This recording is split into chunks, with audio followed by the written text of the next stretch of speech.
किसान आंदोलन को लेकर के सर आज फिर से हम सवाल जवाब आपसे करेंगे, सवाल पूछेंगे।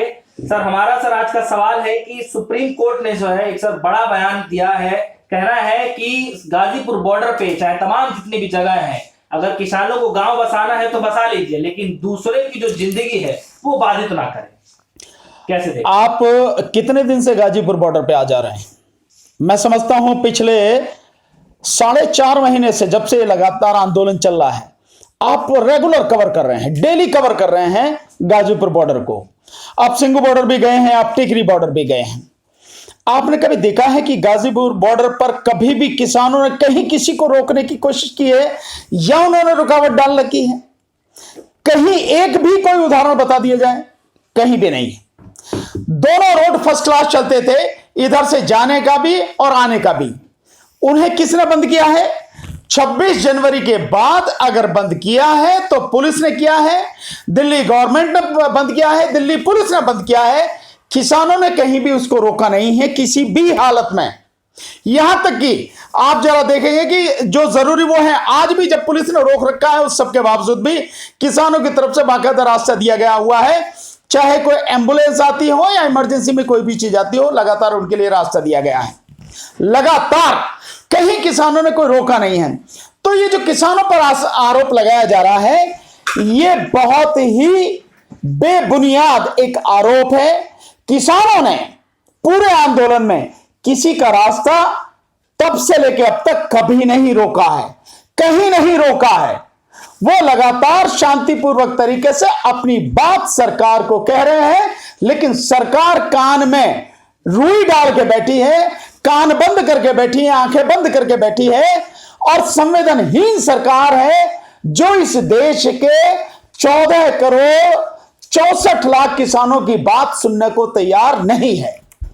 सर एक सवाल यहाँ पर यह भी है कि बीजेपी के कुछ लोग हैं वो साफ तौर पे ये कह रहे हैं कि जो किसानों का नेता चढ़नी और साथ ही साथ जो भारतीय किसान यूनियन के जो राष्ट्रीय अध्यक्ष हैं राकेश टिकैत जी, वो जो है वो किसानों को जो है गलत दिशा में लेकर के जा रहे हैं, उनको भरमा रहे हैं, क्योंकि है बार बार जो है ये लोग के जो कृषि कानून बिल है उसकी सिर्फ खमियां ही गिनवाने में लगे, उसके फायदे के बारे में बातचीत नहीं कर रहे हैं।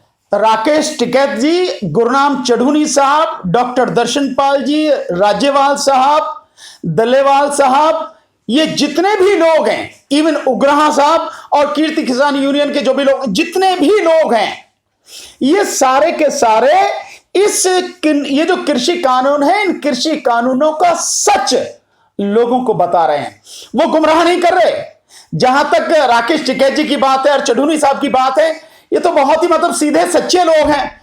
टिकैत साहब तो बहुत ही सच्चे और बहुत ही सीधे लोग हैं, मतलब एकदम सरल व्यक्ति हैं, और वो अपनी सरल भाषा में, आम भाषा में, लोगों की भाषा में बहुत ही प्यारे ढंग से इस कानून की सच्चाई बता रहे हैं। और क्या कर रहे हैं वो?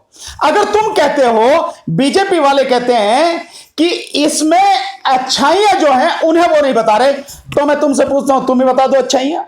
अगर तुम में है हिम्मत या तुम में है दम तो तुम ही बता दो ना।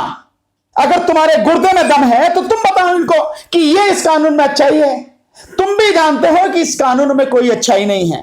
ये कानून चंद पूंजीपतियों के लिए बनाए गए हैं, व्यापारियों के लिए बनाए गए हैं। इस देश के किसान, मजदूर, गरीब, वंचित, बेरोजगार, आम आदमी को तबाह करने वाले कानून हैं। कुछ भी इसमें अच्छा नहीं है। और सबसे ज्यादा बुराई तो यह है कि इस देश के संघीय ढांचे को खत्म करने के लिए, संविधान को खत्म करने के लिए यह कानून एक तरह से शुरुआत की गई है। मैं इस तरह की बात कर सकता हूं कि एक तरह शुरुआत की गई है, इस संविधान को खत्म करने के लिए एक और चोट मारी गई है, क्योंकि जिस कानून को बनाने का अधिकार केंद्र सरकार को, देश की संसद को है ही नहीं, वो राज्यों की विधानसभा का अधिकार है, आप उसे बना रहे हो। तो बीजेपी वाले ये कहने से पहले कि इसकी अच्छाइयां नहीं बता रहे, तुम बताओ ना इसकी अच्छाइयां, एक एक करके अच्छाइयां बताओ।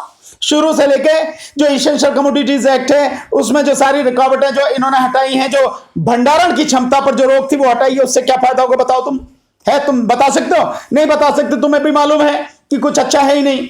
चलो तुम बताओ कॉन्ट्रैक्ट फार्मिंग में क्या अच्छा है? सेक्शन 3 को पढ़ो जरा, समझ में आ जाएगा तुम्हारे क्या है। कुछ अच्छा है? नहीं कुछ अच्छा है, कुछ भी अच्छा नहीं, तो क्या बताओगे तुम? तुम पढ़ो उसको, निजी मंडी के कानून को। निजी मंडी के कानून में क्या लिखा है, किस किस को लाभ होने वाला है, बता सकते हो तुम? नहीं बता सकते। तुम भी जानते हो कि अच्छा कुछ भी नहीं है, लेकिन क्योंकि सत्ता में तुम्हें बने रहना है और तुम्हारी सत्ता की चूल्हे हिला दी है इस किसान आंदोलन ने।